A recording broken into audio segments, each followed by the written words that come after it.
I think what's the hardest to understand is that we can have very, very good days and very bad days, or very good periods and very bad periods, for no reason whatsoever. And so sometimes we can do a lot of things and then we just can't. I had so many problems, either finding employment or when I did get employment, it was always on a medical probation. 9 times out of 10 I lost it. So I gave up altogether. Yeah, there's a big problem with employment. How do we get over that ignorance? I think you've just got to, the world of employment have just got to learn that we are capable of working. They've got to be taught somehow, hopefully through things like this, that we are capable of doing a proper job, full-time job. And that we're not going to drop dead on them, which is, I think, a lot of the time is what they're worried about. Do you think there are issues within relationships? No, I don't think that relationships is not something that is a problem because of your heart. Relationships are a problem because of the person you are.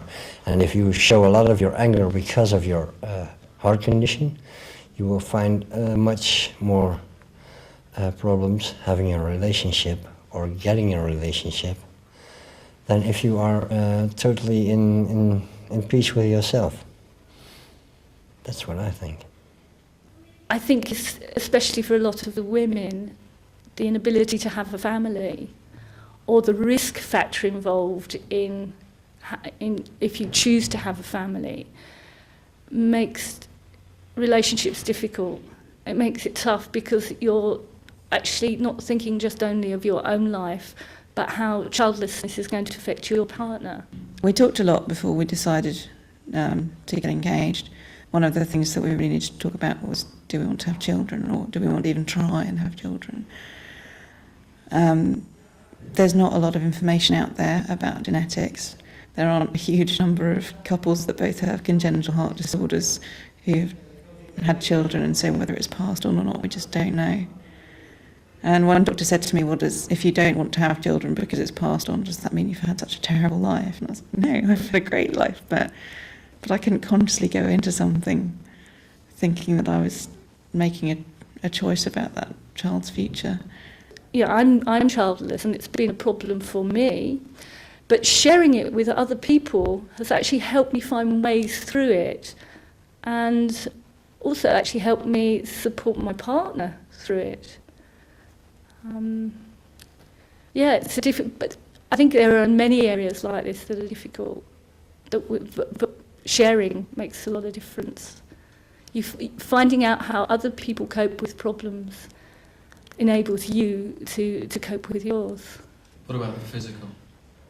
The physical part, the physical part, maybe it takes a little longer, and maybe you have to rest a while every now and then, and maybe you'll have to think of new ways or other ways, or maybe it won't be as in some films I've seen when I was younger, but there can be a lot of satisfaction. It'll only be different. It is a little difficult. It can be lonely at times because if you're not feeling too good, you can't go out. You can't go out socialising with your friends and things like that. Once you've got past obviously that stage, then you've got the stigma of what do you tell your partner? You've got a big scar right down the front. How do you explain it? How do you explain what you've got, how it happened, or where it affects you? Is that something you feel self-conscious about? I certainly do with regards to public areas, but not certainly with this group or any partners that I've been with. Because I've already explained it to them and explained what I've got, how it affects me and things like that. And I've tried to make it plain to them that I'm not going to keel over tomorrow.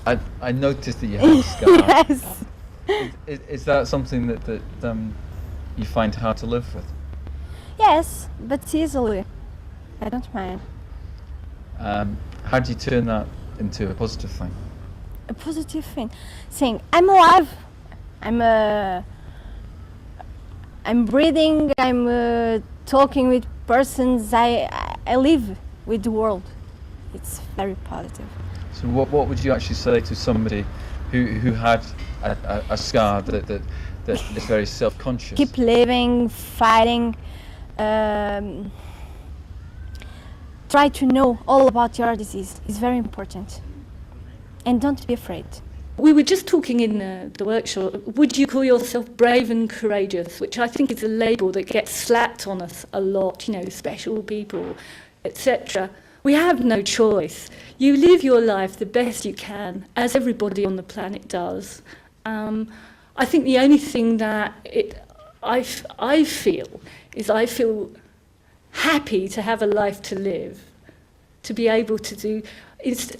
As time has gone on, it's not always been the case with me. Instead of seeing the things I cannot do and the restrictions that I have through my heart condition, I think I'm embrace the things that I can do and really enjoy them. I once told someone that he asked, what's the most important thing in your life? Well, I said, of course, family and friends. And also to be able to wake up with a smile every morning and go to bed again with the same smile. And I can do that. And therefore I'm a very rich man. Everyone should know that, in my opinion, and that's what I see a lot of times here, that the heart condition is being used to for their own frustration, for frustrations they cannot cope with. They always use the heart as the excuse. The heart is not an excuse for everything. The heart can be an excuse in some things, but not for everything. You cannot hang up everything that goes wrong in your life to this heart. If you do that, then your heart condition has a too big influence on you.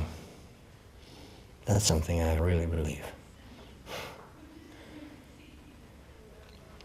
I was born with a number of problems, but basically transposition of the great arteries.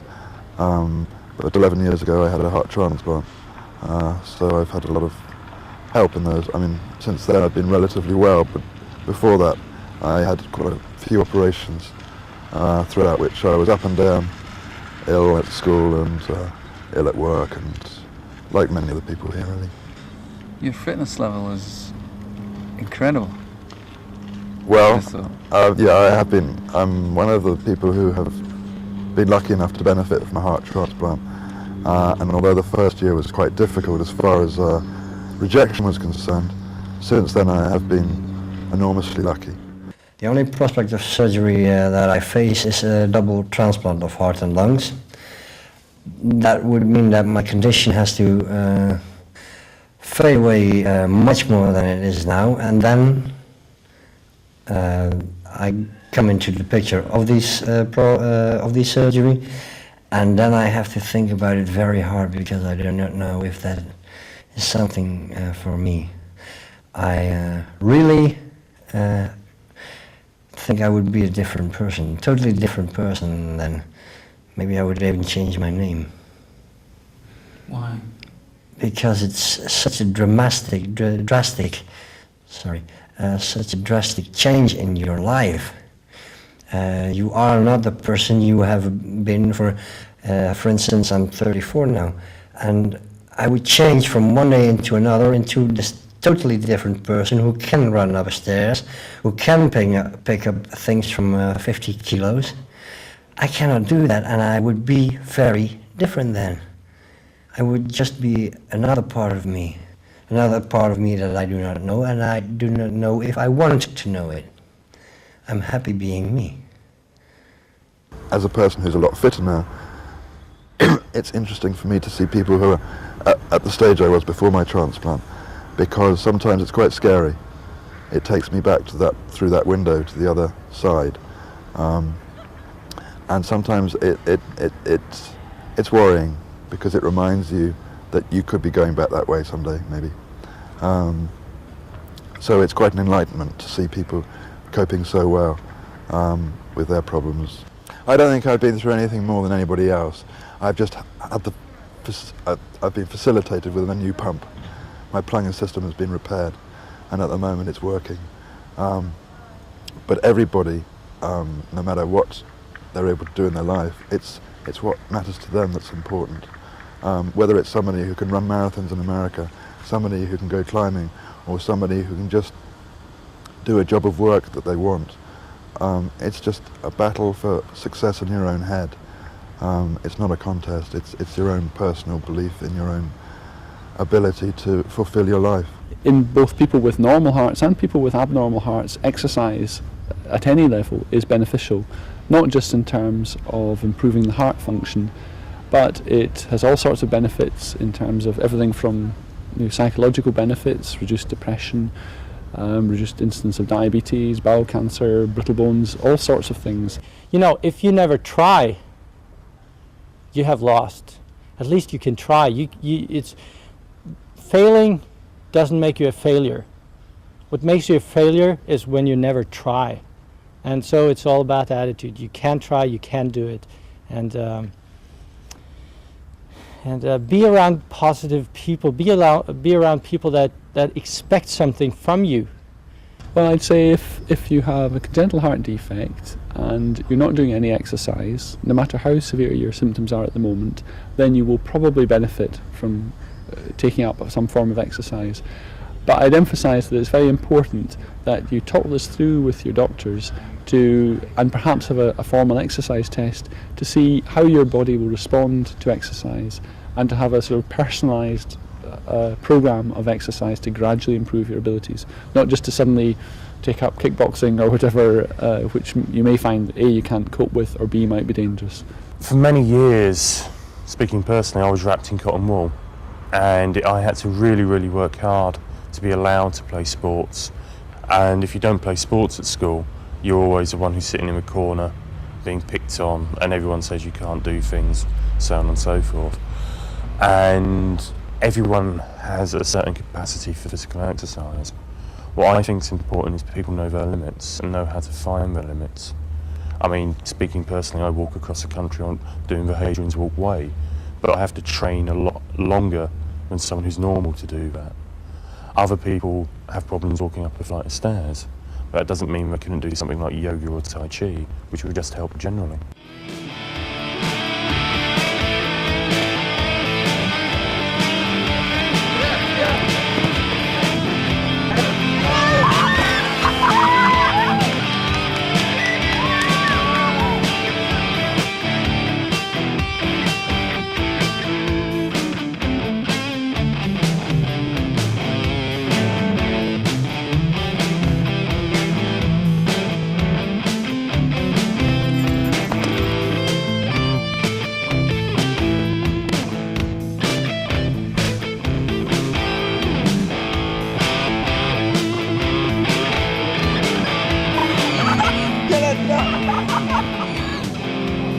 At least next time I do it, I'll actually know what the hell I'm doing.